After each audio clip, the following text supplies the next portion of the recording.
జాతీయ చేనేత దినోత్సవం సందర్భంగా రేపు బాపట్ల జిల్లా చీరాలలో ముఖ్యమంత్రి నారా చంద్రబాబు నాయుడు పర్యటించనున్నారు. మధ్యాహ్నం 3 గంటలకు ముఖ్యమంత్రి పర్యటన నేపథ్యంలో అధికారులు స్థానిక ఎమ్మెల్యే కొండయ్యతో కలిసి రాష్ట్ర చేనేత మరియు జౌళి శాఖ మంత్రి ఎస్ సవిత ఏర్పాట్లను పరిశీలించారు.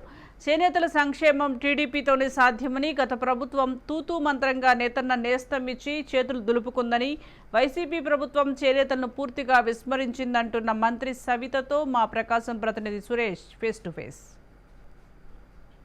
రేపు నారా చంద్రబాబు నాయుడు గారి పర్యటన ఉంది. అయితే ఈ క్రమంలో చూసుకుంటే ఇప్పటికే దానికి సంబంధించి చీరాల స్థానికంగా ఉన్న ఎమ్మెల్యే కొండయ్య గారు కానీ, అట్లాగే ఆ శాఖ మంత్రి చేనేత శాఖ మంత్రి సవిత గారితో పాటు ఇట్లు బాపట్ల ఎమ్మెల్యే ఎవరైతే నరేంద్ర శర్మ గారు వచ్చి ఆల్రెడీ ఇక్కడ పరిస్థితి మొత్తం చూసి అధికారులు కూడా కొన్ని సూచనలు చేశారు. ఇప్పటికే ఇక్కడ జాండ్రపేట హైస్కూల్లో ఇక్కడ సభా వేదిక అయితే ఏర్పాటు చేసిన పరిస్థితి ఉంది. మరోవైపు చూసుకుంటే చంద్రబాబు నాయుడు ఇక్కడ చేనేతలతో ప్రత్యేకంగా ఆత్మీయ సమావేశం ఏర్పాటు చేసే అవకాశాలు కూడా కనబడుతుంది. అయితే ఈ క్రమంలో చూసుకుంటే మనతో మాట్లాడడానికి చేనేత శాఖ మంత్రి సవిత గారు ఉన్నారు. ఆయన అడిగి మరిన్ని వివరాలు తెలుసుకునే ప్రయత్నం చేద్దాం.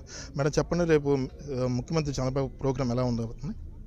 సర్వసాధారణంగా ప్యూర్లీ చేనేతలతోనే ఆత్మీయ సమావేశం, అంతర్జాతీయ చేనేతల దినోత్సవం సందర్భంగా చంద్రబాబు నాయుడు గారు చేనేతలతో ఆ కార్యక్రమం జరపాలనే ఉద్దేశంతో ఇక్కడికి వస్తున్నారు. మేడం, రేపు చంద్రబాబు నాయుడు గారు వచ్చిన తర్వాత ఇక్కడ చేనేతలను కలిసే అవకాశం ఉందా? డైరెక్ట్గా వెళ్ళి చేనేతలు కలుస్తాం. చేనేతలు కలిసి ఏం జరుగుతుంది, వాళ్ళ పరిస్థితి ఏంటని ఇవన్నీ పరిశీలిస్తారు. చంద్రబాబు నాయుడు గారు వాళ్ళతో ఇంటరాక్ట్ అవుతారు. ఇక్కడికి వచ్చిన తర్వాత చంద్రబాబు నాయుడు గారు వాళ్ళ చేనేతలకు సంబంధించి ప్రత్యేక హామీలు ఇచ్చే అవకాశం ఏమైనా ఉందా?